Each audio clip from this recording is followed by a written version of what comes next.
మా ఫంక్షన్ కి 5,000 ఫీజు మా. ఎంతరా?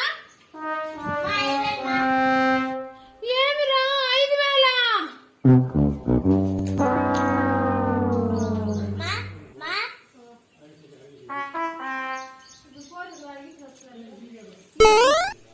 ఏమిరా ఫంక్షన్ కి 5,000 రూపాయలు ఫీజు ఎక్కడి నుంచి రా దొంగలించుకొని వచ్చేది?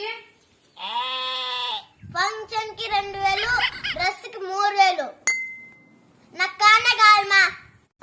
పెద్ద ప్లానింగే. మీ నాన్నే నాకు 5,000 రూపాయలు ఇచ్చి పట్టు చీర కొనలేదు, నీకు ఎట్లా 5,000 ఇచ్చి డ్రెస్ కొనిస్తాను? పదరా మీ మేడంతోనే మాట్లాడతాను. ఉగాది పండుగకి 3,000 సర్ది పెట్టుకున్నాను, ఇంట్లో అందరికి బట్టలు కొని నువ్వే అంతేగా 5,000 అడుగుతావు. ఎట్లా డ్రెస్ రా? 3,000 రూపాయల డ్రెస్ నీది. మా ఫ్యాంట్ ఇక్కడ నిప్పుతుంటది మా, అట్లా డ్రెస్. అదే కుక్కలు చింపిన ఫ్యాంట్ లాగా ఉంటుంది, ఆ ఫ్యాంట్ రా? మా ఫ్యాషన్ మా. ఆ కుక్కలు చింపిన ఫ్యాంట్ కి 5,000?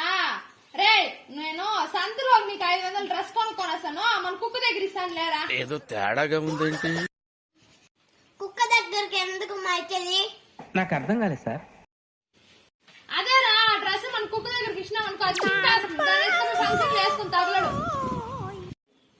మా స్కూల్ కి వచ్చి హెడ్ మేడం చెప్దురా మా.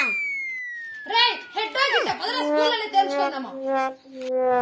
రే మీ నాన్నే నాకు 5,000 రూపాయలు ఇచ్చి పట్టు చీర కొనిలేదు, నీకు ఎట్లా 5,000 ఇచ్చి డ్రెస్ కొనిస్తాను? పదరా మీ మేడంతోనే మాట్లాడతాను.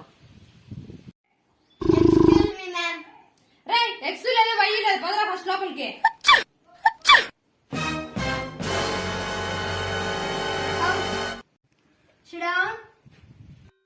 వేల రూపాయలు ఫీజులు తీసుకుంటున్నారు కదా, మన కింద కూర్చుంటాము. ఆగండి, నీకు కొంచెమైనా మర్యాద తెలుసా? మా మిస్ చెప్పింది కూడా కుర్చీలో కూర్చోమనే. సరేలేరా కూర్చో.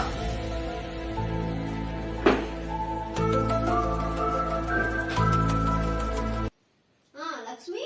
నా పేరు నాగలక్ష్మి మేడం. మా లక్ష్మి అంటే డబ్బులు. మా మిస్ నేను డబ్బులు అడుగుతాను తల్లి. ఇదేంది డబ్బులు గిబ్బులు లే మేడం, మొన్న కదా కట్టింది. అమ్మా ఇది ఫంక్షన్ డబ్బులు అమ్మా.